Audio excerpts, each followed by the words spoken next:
Ladies and gentlemen, welcome back to the Wrestle podcast. Cheeky little impromptu podcast. A few of you have actually been messaging me and saying, hey, what do you think about the Wrestling Observer Newsletter Award? So I thought I'd give them a quick rundown and give you my organic reactions, because I've only seen a couple, and what I saw was obviously quite controversial. Now, before we get started, a quick message to all our friends at AEW, aka their wonderful fan base, who are so unbelievably hateful and toxic whenever somebody dares critique their product. Just to let you guys know, I actually like AEW, I like all wrestling, and I critique any wrestling I think has problems with it. If that's really a big issue to you, you don't have to watch and you don't have to subscribe. Now then. So the Wrestling Observer Newsletter Awards. Now, I don't know the Wrestling Observer very well. I don't read it. I know it's run by Dave Meltzer, who's obviously very famous, the 5-star rating system, etc., etc. So as a quick background check, I thought I'd have a look. Apparently, it's voted on by their newsletter subscribers. So it was only a few hundred to maybe 1,000 or so people who vote on this. So obviously, I'm going to take it with just a pinch of salt, because just like the PWI 500 or whatever, it is solely a person's opinion. That being said, it's interesting to look at, and I'm always curious as to what other people think. And come on, who doesn't love a list? So let's break it down, and I'll give you my reactions as I go. The Lou Thesz Ric Flair Award for Wrestler of the Year goes to Jon Moxley. I think Jon Moxley had a good year. He had a half-decent run with the championship. I felt it was a little bit underwhelming. I actually like Jon Moxley more that he's dropped the belt. He feels like he's more of a chaser now. He wouldn't be my pick, but I understand why they picked him. That's fair enough. As an aside, I'll probably throw out a couple of honourable mentions, or people who I think maybe could have been considered for this. I actually think Drew McIntyre had a good year. I know that will upset everybody. I'm like, you simp for WWE. Dude, go outside more. No, I actually just think Drew McIntyre had a decent year. I thought he really worked well under pressure. And I thought Jon Moxley did as well, actually. For me, I would have actually looked further afield. I think Kota Ibushi had an incredible year for New Japan. Just every single match he seemed to have was world-class. Same sort of guys as well, Tomohiro Ishii. It depends what you want to put in your best wrestler bracket. For me, as a gender-neutral award, I gave it to Asuka, just because I think she's one of the best workers, and she works under incredibly tough conditions working for a terrible show like WWE Raw. So it is what it is. Most outstanding wrestler, don't really understand what the difference is there, but he's gone with AEW World Champion Kenny Omega. Again, not my cup of tea. I just don't like Kenny Omega. It's got nothing to do with being a simp. I just think he's quite boring. I think he's very bland on a microphone. I think he's a world-class athlete, but most outstanding wrestler for me, I don't really understand why you would have that and Wrestler of the Year. Surely that kind of both falls under the same bracket, at least for my cup of tea. Tag Team of the Year, the Young Bucks. I mean, you can obviously see that big money Tudor Meltzer's on the payroll here. It's the North. That's not even a difficult one, really, is it? Let's be honest. And the only reason that the North weren't picked is because they wrestle at Impact, and people still think the Impact is like TNA from 2009. That's fine. I just feel like you're missing out on a great product. And actually, a lot of the AEW fans I know love Impact. So, yeah, Young Bucks, I think, is a bit ridiculous, but come on, Meltzer's gang, they're going to pick the Young Bucks, aren't they? I mean, there's some sort of very strange relationship going on, and that's fine. Best on interviews, Eddie Kingston. Perfect. Not a problem whatsoever. I think he's arguably the best mic worker in the world. I think he's right up there as genuinely one of the most entertaining talkers in the entire business. If you look at the most outstanding wrestler award, actually, if we're looking at somebody who, you know, I would have actually given that to Eddie Kingston, because I feel like he works very well and he's very outstanding in his field. What he does feels very real. I love Eddie Kingston. I've got all the time in the world for him. I think he's arguably one of the best all-round talents that AEW has, and who can forget him rallying the troops for that incredible John Huber testimonial. Promotion of the Year, AEW. Again, what classifies as a promotion? I wouldn't put WWE in here. Absolutely not. I would actually say Pro Wrestling Noah, or New Japan Pro Wrestling, or Impact. I actually think all of those things. I think that there are a lot of companies that actually had a really great year. I think if you're talking about consistently excellent programming, I don't think AEW is in my top three. That's just my personal opinion. They've only got one show in Dynamite. It's very inconsistent. I think Ring of Honor's weekly show is very consistently good in terms of its quality of wrestling and good slow burning storylines. I think New Japan, it's difficult to say because obviously it doesn't have the regular TV product as such, but it doesn't say best TV show. It's a promotion of the year. So if you're looking at a company that handled themselves very well, I don't think you can really look past New Japan or Noah, who continued and also were very reactive in the way they handled everything in terms of COVID-19. Shout out to Austin Aries, by the way, who refuses to wear a mask. Bless your heart, you fucking moron. Yeah, I'm not surprised that they picked AEW, but come on. Not for my cup of tea. Best weekly TV show, surprise, AEW Dynamite. NXT for me. I think NXT is phenomenal. I know that'll upset all these butthurt little teenagers who live in their basements at mummy's house. In the real world, we have bills to pay. Sorry, sweetheart. I mean, every day I go on my Facebook and in my inbox I have rage and hate from somebody, normally an AEW fan. I mean, they talk about how WWE fans are butthurt, abusive marks, etc. But actually, from my experience, AEW fans are the ones who pretend to be so toxic. Dynamite hasn't been a horrible show, but it's definitely not the best weekly TV show. I don't think anybody could objectively say that Dynamite has had the best wrestling and storylines, period, throughout the entire year. For me, the best weekly TV show is all about consistency. So personally, I think it's NXT. I fail to remember when I really watched an NXT and thought, oh, that was a bit shit. There's been some duds, definitely. There's been some shows where I thought, that was a bit boring. I wish I hadn't bothered wasting my time. And there's been a few weeks where Dynamite has been infinitely better to watch. But for my cup of tea, Dynamite, Pro Wrestling Match of the Year, the Young Bucks versus Adam Page and Kenny Omega. But of course he's going to pick that because it's got the Young Bucks in it. For me, it would have been Volta versus Ilya Dragunov. I thought that was world-class and incredible. But I also appreciate it's very subjective. What's your perfect wrestling match? I can ask every single person who watches this video, and I guarantee the majority of them will have a different answer if they don't completely mark out for a particular promotion. I'm not interested in brand loyalty. I'm just interested in what's good. So yeah, for me, Ilya Dragunov or Volta, to be honest, I'd have much more interest in seeing. United States Canada MVP. No idea why that award is such a thing, but it goes to Jon Moxley. Fair enough. I mean, if he's your wrestler of the year, then of course he's going to win the MVP for United States and Canada. For me, again, I like Jon Moxley. I definitely think he's a big improvement in AEW than he was in WWE. I thought Dean Ambrose was fucking boring and stale and shackled, but is he the MVP? See, MVP stands for most valuable player. And again, I look at someone like Asuka and I think with, Asuka or Drew McIntyre or Roman Reigns in particular, not because they're WWE guys, but because if you actually take them off of their product, that product will hurt a lot more. Who's going to enjoy SmackDown nearly as much if you take heel Roman Reigns off of it completely? Not as many. Daniel Bryan is another good example for me. So I look at MVP a bit differently. Japanese MVP Tetsuya Naito, I couldn't agree more, actually. I think that's an excellent pick. I think he's had an amazing year. It was great to see him finally capture the title. The way they kind of did it was a bit all over the place, and I wasn't a huge fan of the Evil joining the Bullet Club thing. I find him a bit boring and a bit tedious, but definitely Tetsuya Naito. Find me a time when Tetsuya Naito has not had a good match. He's a world-class athlete. Big shout out for Los Ingobernables de Japón. The Mexico MVP is Rey Fénix. Again, thoroughly agree. I think that's a fantastic pick, actually. I think he's been absolutely amazing. I think he's worked a lot more because I know Pentagon has struggled with injuries and whatnot. But if you look at Rey Fénix, the fact that not only did he work so many tour dates in Mexico for AAA, but he also worked so much for AEW, of course, and other different promotions as well across the independents. Rey Fénix for me is one of the best wrestlers in the world. I love Rey Fénix. I think that's a good choice. European MVP, the current WWE NXT UK champion Volta. Again, great fucking pick. Who can argue with Volta? He's world class. Every match he has is great. I don't know what European MVP would entail. Does that mean they have to wrestle in Europe? In which case, there is quite a lot to choose from. But honestly, I couldn't argue with Volta. And if you're looking at high quality matches, high quality champions, he's probably the MVP of Europe, to be fair. The Hodge Award, non-heavyweight MVP, goes to Hiromu Takahashi. Essentially, I assume that's best cruiserweight.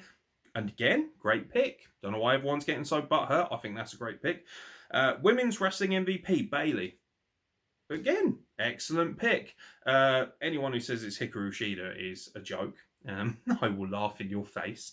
Well, I won't, because ultimately none of you would ever actually approach me to my face. You'll hide in your basement. I'm talking to AEW marks, of course, not the proper wrestling fans that have a brain and approach things with debate and logic. I know it's a very difficult concept for you, which is why you keep lighting up my Facebook inbox. But again, I'm not going to stop doing these videos, so just stop watching if you're upset. But Bayley's a good shout, I think. I think she had an excellent year. She broke out so well in that long title reign. Her stuff with Sasha Banks was incredible. She had a very believable and very violent Hell in a Cell match, which I thought was quite impressive, because a lot of people still have this very archaic opinion that women can't work certain gimmick matches like that. I don't subscribe to that at all. I think that's fucking nonsense. I thought that was one of my favourite matches all year. I think Bayley had an excellent year. There were a lot of women who could have been picked. I would have personally picked Asuka again. Now, I know people are going to suggest I'm simping for her or whatever fucking dumb shit, childish term people have on the internet, but I think Bayley's a good pick. I do. Best box office draw, Conor McGregor. It's hard to argue with that, isn't it, really? I know that there is certain MMA things in here. Who doesn't want to see Conor McGregor, by the way, in WWE? Am I the only one who doesn't want it? Like, I'd love to see him in WWE. I'd actually like to see him in AEW, just because he'd be able to say a lot more than he would in WWE. But let's be honest, you're not going to shackle Conor McGregor. But that's fine. Feud of the year, John Moxley versus Eddie Kingston. No. Sorry, mate. Now, I thought it was excellent, actually. I thought it was the best feud that John Moxley had. I thought their matches were fantastic, but it lasted about a month, really, of proper programming. It wasn't a long-term feud. Now, you know, I'm looking at the list. You had Evil versus Tetsuya Naito. You had Roman Reigns versus Jey Uso. Roman Reigns versus Kevin Owens alone in the last 2 months. Would I have given it to it? No, because I don't feel like it filled up enough of the time frame. But, you know, I mean, they're giving it here to a feud that really only lasted a month or so. So for me, no. I really enjoyed the feud. I can understand why they picked it again, but not my cup of tea. I would have personally gone with Roman Reigns versus Jey Uso.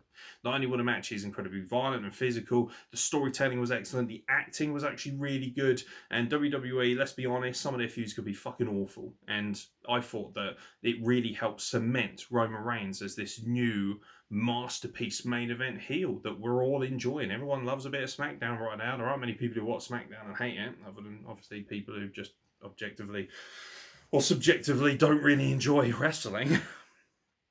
But yeah, not for my cup of tea. Most improved, Britt Baker. I mean, from the start, she was pretty bad. I like Britt Baker, the person. I think she's lovely. I think she's a boring, mediocre wrestler. Doesn't really stand out. However, her character is improved tenfold. Her promos are hilarious. I love the stuff with Reba, or Rebel, bless her heart. I think it's a decent pick. I'm trying to think of somebody who, for me, improved no end over the year and really became better. In a lot of ways, this could be argued as most underrated, but they've also got a most underrated here. This is what I don't understand. They got a lot of crossover awards, but Britt Baker, yeah, I mean, I can't argue it, so fair enough. Most charismatic, MJF. That, again, who's arguing with that? MJF is incredible on the mic. I think he's the best.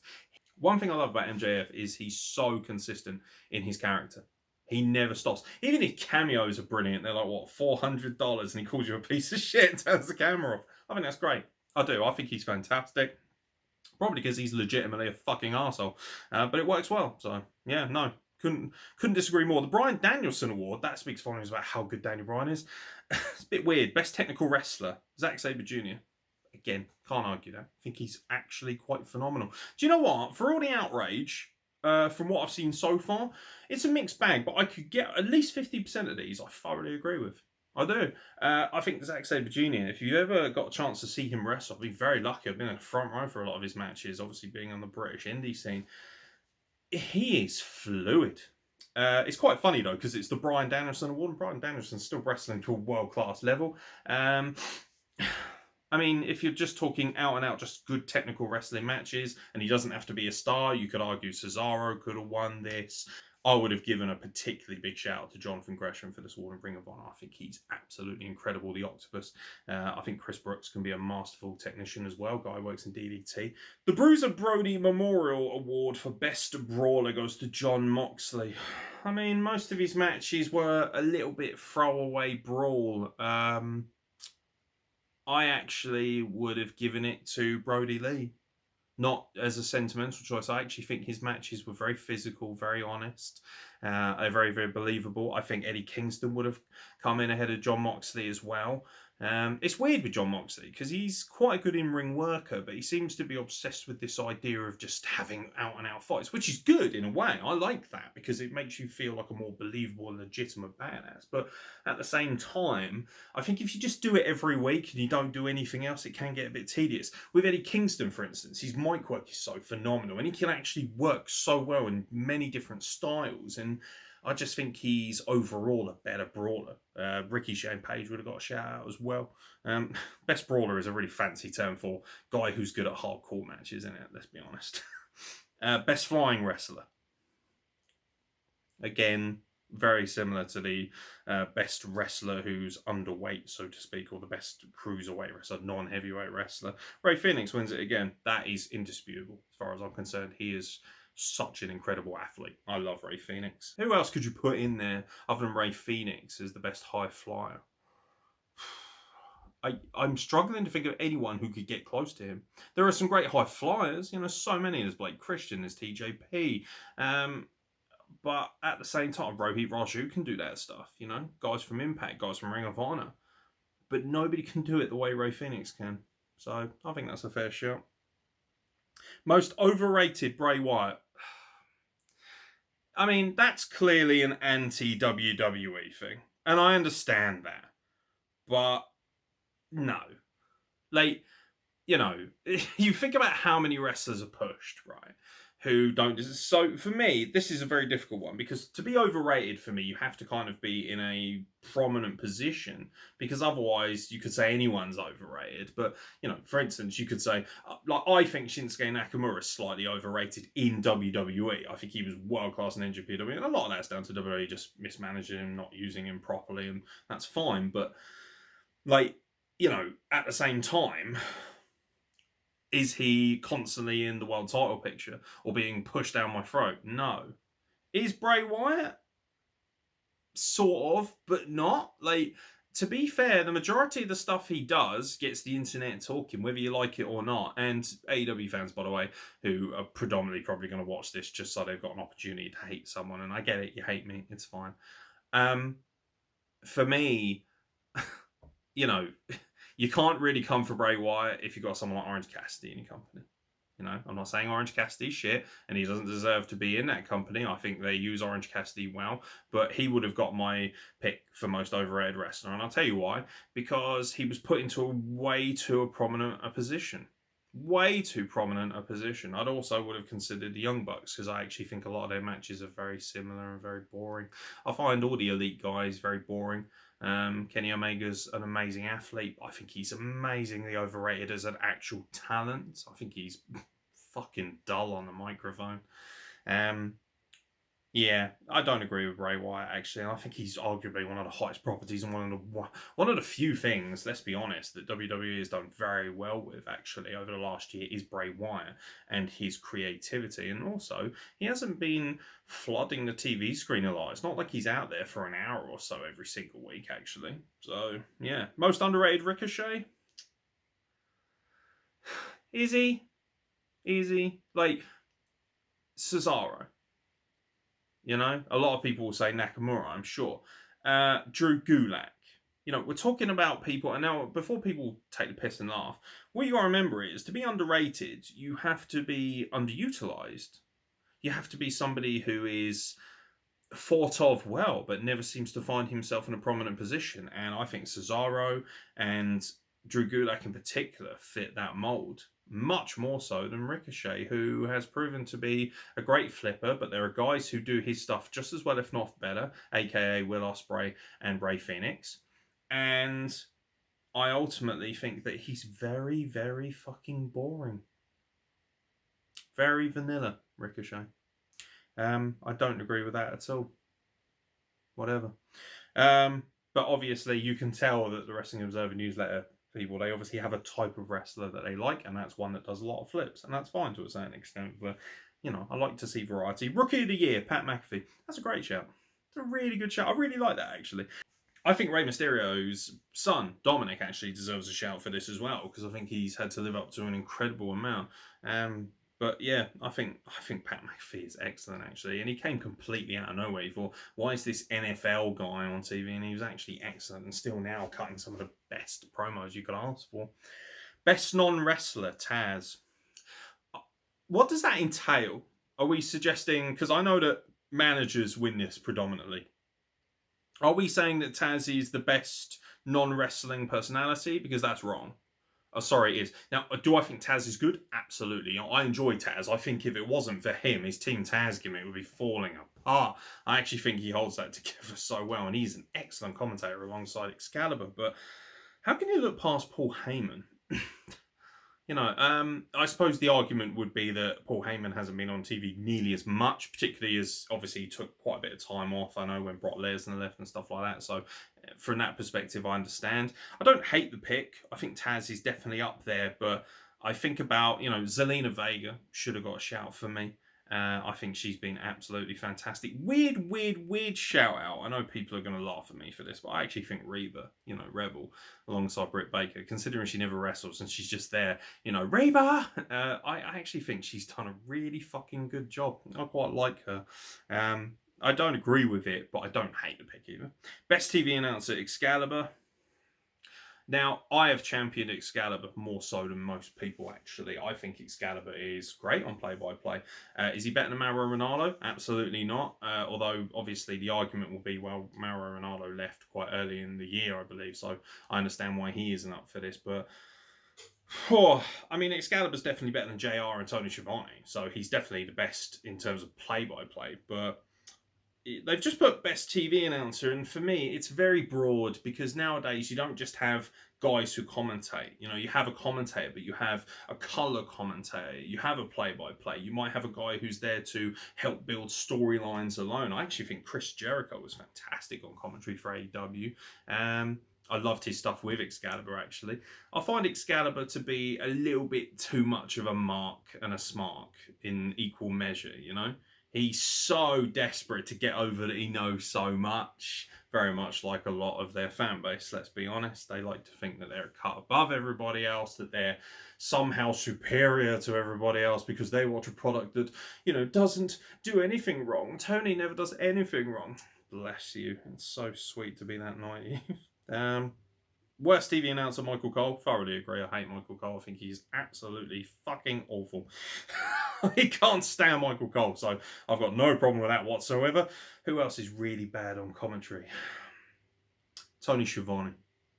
Fucking awful. Adds nothing. Literally nothing. You've got JR. Why do you need Tony Schiavone? Oh, that's right, because you've got a lob on for WCW days. And come on, you're even on TNT, bruv. Best major wrestling show, AEW's Revolution pay-per-view. Not for my cup of tea. I thought there were a couple of world-class matches on there, but, it was okay. I thought it wasn't. For me, you've got to have... Every single match has got to be fantastic. Wrestle Kingdom, for me, was better. I saw a couple of... I thought GCW's Bloodsport was better, the way it was presented. I think there's been a couple of NXT takeovers that have been world-class. I thought War Games, in particular, was phenomenal. So... it is subjective. I think it was definitely one of the better shows of the year, absolutely, but not for my cup of tea the best. As you can tell, ladies and gentlemen, I'm not here to shit on AEW. I'm just here to give you my honest opinions, and, if you disagree, that's great. I've got no problem with people disagreeing. You're watching this for entertainment or to help pass the time. But yeah, I'm not going to sit here and just rinse your favourite wrestlers. I'm not a WWE mark. Come on. I went to the first ever Dynamite. It was fucking fantastic. I had a great time. Let's see. Worst major wrestling show, WWE Super Showdown. I mean, that kind of plays it. That's, for me, that's a real cheap grab, you know, because, yeah, absolutely it's the worst, but it's marketed. It's just a bullshit marketing ploy to get more money out of the Saudis. So saying it's the worst show as if you're expecting it to actually be anything but that, I mean, come on. They're just glorified house shows. You're absolutely right, but I feel like that deserves an asterisk, that one. Best wrestling maneuver. That doesn't mean anything. Kenny Omega's one-winged angel. Cool. You know, Billy over here says RKO. Danny over here says Stone Cold Stunner. Who cares? What emotes the best response? What is most iconic? You could argue it's definitely the RKO. I actually think the Claymore, although it's shoveled down your throat a little bit too much, is, you know, it's iconic now. You say Claymore, you immediately think of Drew McIntyre. It's like the Stunner, isn't it? You say the Stunner, you immediately think of Stone Cold, and to a lesser extent now Kevin Owens, but it has to be a, you know, a move that really is synonymous. I would say Destino by Tetsuya Naito, especially the way it's called, Destino. I think it works beautifully. I really do.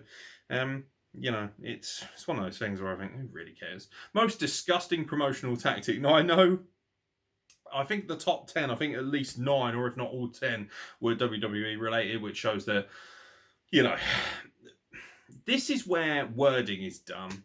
And this is, because I'm an English major, obviously I'm going to be a bit of a stickler for this, but it says here, most disgusting promotional tactic. So you've used something for a promotional sense, which has been, frankly, below par. And they said here, WWE firing people during a pandemic, during a year where they were setting profit records. That's just disgusting. Absolutely, it's disgusting, but it's not a promotional tactic. What? How is that a promotion? What you're suggesting is that they used the firing of people to promote their business more, which they didn't. They actually just kind of let them go. It's not like they went on TV the next day. They went, great news, everybody. We've shipped out a load of fucking trash, but we've made tons of money. No, that it wasn't used as a promotional tactic. It's disgusting. If you want to just say most disgusting, sure, no problem. There's nothing promotional about that. Worst TV show, WWE Raw. I thoroughly agree. Raw is crap. I defended it for a while and I thought it was okay in places and I felt like it got a kick in when it didn't deserve it. But my lord, is it bad. And a lot of it is down to the fact it's 3 hours long. I thoroughly agree. Worst match of the year, Braun Strowman versus The Fiend, Bray Wyatt, in a swamp fight from the horror show at Extreme Rules. Come on. Come on. I mean, did I find it entertaining? Yes. Do I like WWE? Yes. Am I a mark for them? No, I'm a mark for good wrestling. I'm a mark for good storytelling. And I'm a mark for good cinematics. And I thought it was absolutely fine. I thought it had some good nods to it. Obviously, Tuna Meltzer and his cult members, they're not big fans of Bray Wyatt because he's cropped up quite a bit on this list. But I don't think it was the worst match. Come on. There's been some horrible matches. What about a Mimosa match? That was fucking tragic. But of course, Big Dave's not going to pick that, is he? Because he's got his penis inside Chris Jericho's bumhole. Worst feud of the year, Bray Wyatt versus Braun Strowman. Again, come on. You know, I know you love AEW, Wrestling Observer, but this is a show where a guy dropped orange juice on someone. What's that? That's all. I mean, at least these guys legitimately look like they can kick the shit out of each other, as opposed to Chris Jericho and Orange Cassidy, who looked like a couple of reprobates who fell out of the back of a bar who couldn't fucking swing properly. Worst promotion of the year, WWE. Okay. I mean, in what sense? Like, worst promotion. So overall, it had the worst. No, I mean, I think every one of WWE's pay-per-views to a certain extent was decent enough. Did they always book stuff that we wanted to see? No. WWE has done some fucking terrible things all its life. Never mind last year. But to say it's the worst promotion, I honestly, if you're telling me, I mean, again, it's subjective, but worst promotion would imply that you had the worst wrestling, the worst storylines, the worst talent, in which case you got to give it to some buttfuck indie or something, surely, or a company that completely disregarded the safety and security of it, or didn't pay people at all. There's a lot of indies I know that could go on this list, I'll tell you. I mean, if you're going to say worst, heavyweight or worst mainstream promotion, I can understand. But if we're just throwing a full blanket over wrestling, I'm sorry, but there's a lot worse. And I actually think overall, if you look at storylines and quality of wrestling, I don't think AEW was that much better than WWE last year, if at all. I just don't. Sorry. Some things that I saw in AEW were fucking amazing. I love the use. I love the Inner Circle in particular. I thought they were great fun. I love the Jericho Brady Bunch stuff where they were doing the bubbly bunch. I thought that was fucking gold. So, I like my Carney stuff as well. And I love the stuff when I went to Vegas as well. I thought that was quite funny. But, again, worst promotion of the year. That just feels like a snipe. You want to talk about WWE marks and simps and their tears and all this bollocks that you can see at the bottom of a Wrestling Inc. forum. Because, let's be honest, I mean, these people have nothing better to do in their lives. And like I say, they live in their mum's basement. So it's not like they have to spend any money on rent. But, to take a shot at WWE, if you don't like WWE, just come out and say, I don't like WWE and be done with it. It's much easier. Best booker, Tony Khan. That's laughable. It is. It's laughable. Some of the storylines that AEW do are fucking hysterically garbage. Some of the stuff they do is great. And also, are we implying that he literally books everything for AEW? Because I don't think that's necessarily true. They might say it's true, but come on. Tony Khan must have people who work with him. So, yeah, no, again, that is somebody's on the payroll. Come on, man. Money's changed hands here, and that's fine too, but, promoter of the year, Tony Khan, bless you. Best gimmick, Orange Cassidy. Really? Really? That's your best gimmick? That might be probably the most laughable. What is his gimmick? That he has his hands in his pockets. You've got a really low expectation of wrestling if you think a guy who wears fake jeans that aren't actually jeans, they're slacks, and puts his hands in his pockets and basically pretends that he doesn't give a shit is a gimmick, and a good one at that. Never mind, the fact you think that's the best gimmick. Come on. Jericho in that own company has been fucking lights out hysterical, whether he's a COVID Republican anti-masking toolbox or not. He's been entertaining, far more entertaining. You're telling me that Orange Cassidy's better gimmick than MJF? Lance Archer's got a better gimmick. Lucha Brothers, Proud and Powerful, Inner Circle, Sammy Guevara in particular. Hell, even Matt Hardy with Big Money Matt. These are all things that emote more of a response. Do people cheer wildly for Orange Cassidy? Yes. They don't go crazy for his gimmick. They just go crazy because he's a novelty, but that's all he is. I guarantee you, people will eventually get bored of it, and give it a couple of years. Wrestling Observer will probably give worst gimmick to Orange Cassidy. Worst gimmick, The Fiend Bray Wyatt. Is it though? I mean, it's drawing eyeballs, it's drawing attention, so it can't be a bad gimmick. For it to be a worst, and to say that this is the worst gimmick in wrestling, I mean, AEW is using an 8-year-old to garner sympathy and to get its product over more. An 8-year-old boy. So, and you can cut it however you want. And if his mother is okay with it, that's fine. And I think it's quite adorable to a certain extent, but it's still a fucking 8-year-old on TV, man. Worst gimmick, Bray Wyatt. Come on. Grow up, man. Grow up.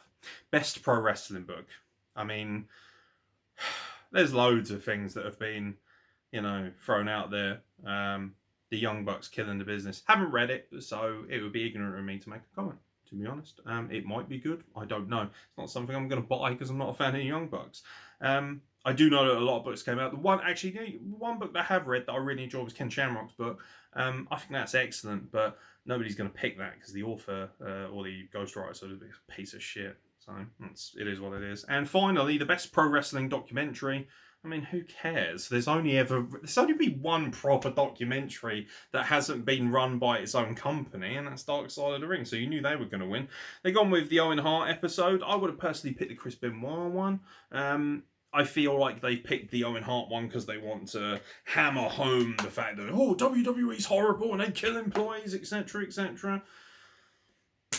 Okay, fair enough. I can't disagree though. I thought it was an excellent watch. I cried my eyes out watching that. I miss Owen Hart dearly every day, and it really angered me actually to know that WWE was so blasé about what was essentially a hand in homicide, if not murder, outright. So yeah, bit of a somber point to end the awards on.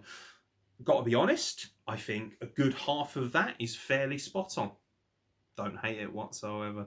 I don't really care, if I'm being honest, but I also want to provide content for the YouTube channel and entertain people. That's why it's here, because I know what people are going to say, especially AEW marks. They're going to be in the comments. What are you getting upset? You mad, bro? Not really. It's just some awards by a newsletter that I've never read. But everybody else seems to be upset, so I thought I'd have a look. And honestly, there's not that much to be upset there. There's a couple that are hysterically off kilter, but you can definitely tell that there's a very heavy AEW bias, and that's absolutely fine too. So, you know, I mean, like I say, money's probably changed hands. Dave Meltzer's not allergic to money, is he? None of us are. Come on. Hey, I tell you what, if Tony Khan rings me up and says, I'll give you some money if you hype up AEW every week on your YouTube channel, of course I'm going to take that fucking money. Do I look like I give a shit? No, man. I've got bills to pay. I've got rent to pay. I know quite a lot of you basement dwellers won't understand that. That's fair enough. But I thought it was absolutely fine. It was an awards list. Some of them were shit. Some of them were actually bang on, spot on. But yeah, I mean, whatever. Hopefully it's entertained you guys, though, more than anything else. So like it, dislike it, whatever. Do whatever you like, man. It's your choice. But if you really hate it that much, why are you watching me? I'll be there next. Thank you very much for watching. I'll catch you very soon for more content from the Wrestle Blog.